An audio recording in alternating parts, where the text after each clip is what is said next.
Okay. Obviously, they're screening some new folks while we wait. But for the meantime, we have Eyal. Is that Eyal or Eyal in Houston?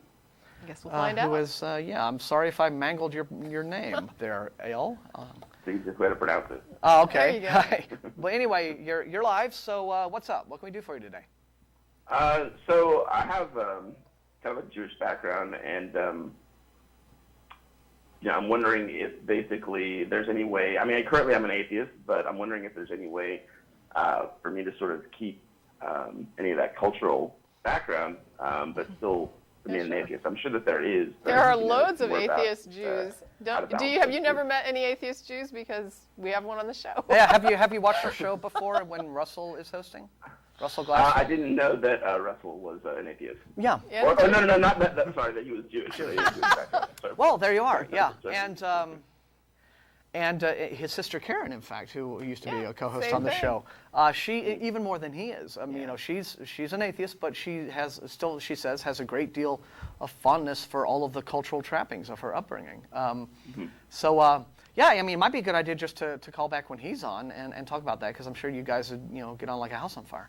But he would be more qualified to talk about it than we would. But yeah, as far as we can tell, it's entirely possible. I can tell you something that's very similar too, which is that there are indeed, despite what Bill O'Reilly will tell you, atheists who enjoy Christmas and celebrate Christmas and call it Christmas. Right. Beth, well, it's not a religious holiday. Yeah. Well, that's true. I mean, there is a secularized aspect of it. Right. But at the same time, there are a number of atheists who are quite, talking about. Yeah. Oh, well, I no, would say that when it comes to why not? You just when it do comes what you to love, atheists who maintain their religious culture, it seems to be prevalent among the Jewish atheists and also Catholic atheists. Right. Okay. There are a lot of atheists. Well, it's a very cultural religion. Both of them are. Yeah, both are very cultural. Exactly, in and it is so ingrained. I think it makes sense. I mean, it would be like if you moved to America, you don't have to give up your, if you immigrated here to the United States, you wouldn't need to give up all the things that you loved about your prior culture. If you came here from Germany, you could still eat German food and enjoy German music, and I think it's kind of the same. Religion is not separate from culture; it's part of a culture. Mm-hmm. So I don't think that you necessarily have to give up like the tradition aspects, the cultural tradition aspects, just because you don't believe them as literal anymore. Okay, so there is like a mythological aspect to it that you can regard, just like with Greek mythology, right? I mean, I love reading the Greek myths, but I read them like stories. But they're still fun and meaningful. And it's just like with Christmas, like Martin was talking about Christmas, and you have the whole Santa Claus thing. I don't have to believe Santa Claus is real to enjoy it or to have fun with it. And there's like a couple hosts on the show who, or at least one I know that celebrates Christmas, and their child has been told about Santa, but they've been told that it was a story. You know what I mean? This is the story of Santa Claus and Christmas, and they're not presenting it as like a truth, but it doesn't mean that you still can't have fun with it. Mm-hmm. Sure, and I don't think that's really my problem. I think it's more about maybe participating in certain specific things that are a little odd. So, like maybe going to temple, saying a prayer, because part of the culture. Well, I guess that's just going to be it's your choice to filter which of the the cultural events that you still wish to partake in and which ones you don't. Which ones you're comfortable with. That's ultimately just going to have to be you making that judgment. But one thing that I would like to see some atheists not do is be judgmental against other atheists who do choose to maybe hang on to the aspect of a religious upbringing that still might give them a good feeling, give them that sense of a culture, give them that sense of community, because that is one thing that religion does very, very well. You'll create that sense of belonging, having another home, an extended family, as it were. It always, it surprises people. Well, it surprises Christians, especially when I tell them that I don't have any negative or any bad memories or any unpleasant memories of my upbringing, being raised in the church. That's an assumption that Christians make about atheists. It's like, well, some horrible thing happened to you. No. I remember just, especially, my up to early adolescence and being involved in like Sunday school activities and church stuff. It was all heaps of fun. Same with me. So I don't.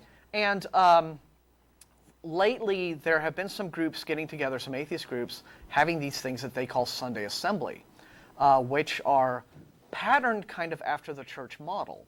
And it's social organization. Sometimes they'll even sing songs and do whatever. I think there's one in here that just started up in Austin. Actually. Yeah. But the point is, immediately some atheists have been very reactionary about this, and it's like, oh, well, you're just like, it's like, look, no, it's nobody gets to police how anyone else does their atheism. Sure. Well, I think the media went out and just proactively dubbed it atheist church, which wasn't helpful. No. But which you kind of have to expect. But, Yeah. But I tend to expect better from other atheists. And, the whole idea of, look, if folks, there are people who are lifelong atheists who haven't had this experience, and so they don't really get it, perhaps.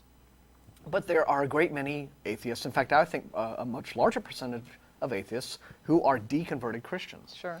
And if they miss that aspect of it, if they miss that friendship and community and belonging and thing, why can't there be secular versions of that?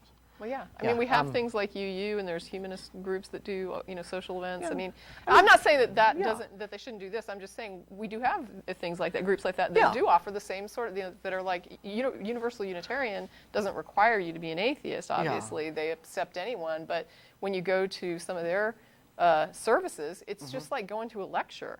Yeah. I mean, I've been, and it's it's an interesting thing. And in the hallways, you don't see religious things. You just see all these good citizenship things and all these, how to be a good person. We've had some ACM members do some of those. But when you walk in, I mean, if you didn't see how secular it was when you get in there, the messages, you would just think, I'm going to a church. Yeah. Mm-hmm. So ultimately, it's your choice. Do what makes you happy. Sure, I get that. And I'm wondering also if you guys noticed that there's any sort of sizable change that's progressing with maybe attitudes towards atheists in general, and sociological attitudes towards atheists by the general public. Sure. Yeah. Definitely. I mean, we have more very out celebrity atheists, which was not probably heard of some years ago. There is. It's like any group that is finally kind of getting a place at the table. There is certainly backlash against that. There are some people who are still very resentful of us and happy to demonize us. But guys like Bill Maher and Ricky Gervais just come right back at them with awesomeness. And so it's becoming more socially acceptable. People are feeling more comfortable being out. Our show, we're always very pleased, we gotta pat ourselves on the back a little bit when we get a nice email from someone saying you've helped me think about these things. We get a lot of positive emails, even from theists. We get letters from people that are like, oh, thank you for your show. I appreciate it. I believe in God, but I respect what you're doing. And I mean, we don't even get, all that. I mean, we are still the most mistrusted minority in the country. So I don't want to paint too rosy a picture about things, but at the same time, it's not, Madeleine O'Hara is, the angry, raging, woman is not now the only public face of atheism. Right. In fact, she's no longer even really known as the faith of atheism. And when you've got, people like Brad Pitt and Angelina Jolie and Jodie Foster and folks like that just coming right out and just, believe in God, I think that's all bullshit. And very comfortable about it. And there's no horrible, they're still very admired and loved by the public. And people realize it's no big deal. Right. The more people come out, and I try and share it with people just because I'm the same. So friends of mine and family and things like that, and I've told my family about how I feel. Mm-hmm. But people realize I'm the same person. It was just something that happened to me. There wasn't this aha moment. I don't think it's that way for most atheists. I think it's something that happens gradually, and they don't really change, not as people. They're still the same person, same personality. They have the same morals to an extent in some cases, but it's kind of I think it's important when you can, maybe share it with people, and that sort of helps break down that stigma. Indeed. A little bit. Indeed it does. But thanks for calling, man. We really do appreciate it. Thanks very much for taking the call. Yeah, and call back some point, and we're going to move on to the next guy. So have a good week. Thanks, guys. Appreciate it. Thank you. Sure. Bye.